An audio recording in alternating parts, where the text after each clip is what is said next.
Unemployment, the three different types. So these are vocabulary words. Frictional unemployment is the people between jobs. You can't have 100% of people having 100% jobs all the time. And that's always going to be there. So you might have 1 or 2% of unemployment all the time, and that's called frictional unemployment. Yeah? I actually have a question about inflation. Mm-hmm. The definitions of the different inflation doesn't affect the formula. It's just how it happens, right? Right. Yeah, it doesn't change the formula, but it will, in our next phase of the course, we may need to know that for certain things. But don't worry about that right now. But yeah, the numbers are all the same. Unemployment has also cyclical causes, meaning it's tied to the business cycle of recession and growth. When people are not buying for some reason, then businesses will lay off people. When people start buying more, businesses will hire people.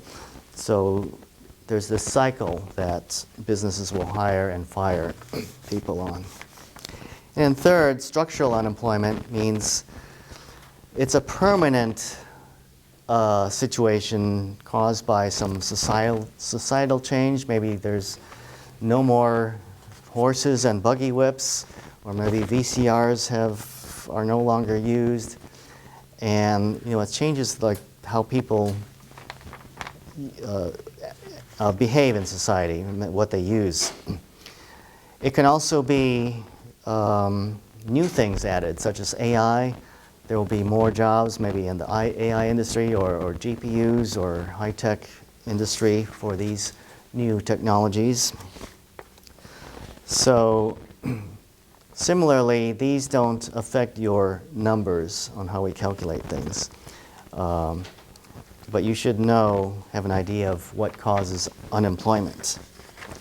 Now let's go through the numbers for unemployment.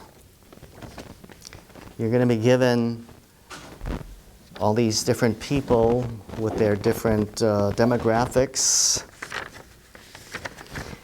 And we're going to categorize them. And I'm not sure how I'll do this on video, but so institutionalized and underage and military people are not counted at all in our formulas. And we're going to have to calculate the unemployment rate and the labor force participation rate. So those people are just not included at all.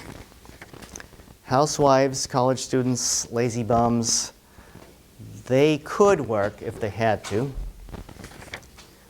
And we'll need those numbers to calculate the labor force participation rate. Part-time workers, 70-year-old workers, those looking for work. Well, the part-time workers, it doesn't matter if they're part-time or full-time. If they're working at all, they're considered employed and they're working. 70-year-old workers, there's no age limit unless they are institutionalized. And those looking for work are unemployed, but they are all considered participating in the workforce. They're looking for work, they're actively participating, they're on the job truck. So let's calculate our unemployment rate first, which is those that want to work, I'll just call wanna, and those looking for work.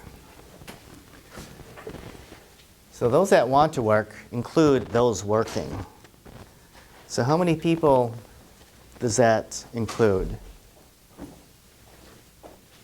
What's in that population of those that want to work?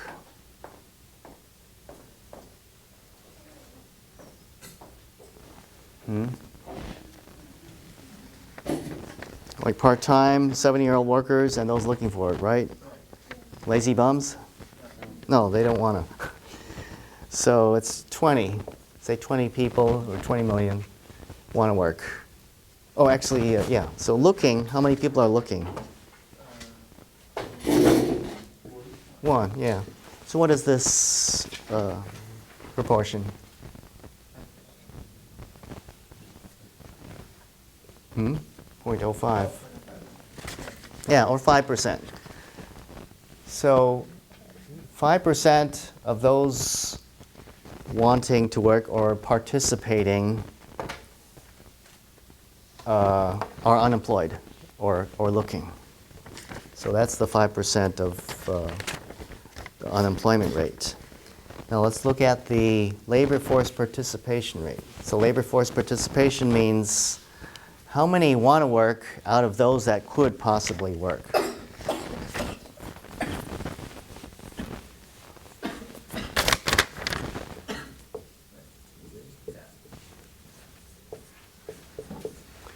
So let's add up how many could possibly work. So that includes housewives, college students, lazy bums, part-time workers, 70-year-old workers, and those looking for work, right?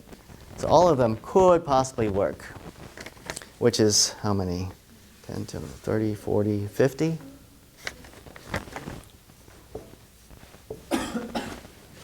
And how many want to work?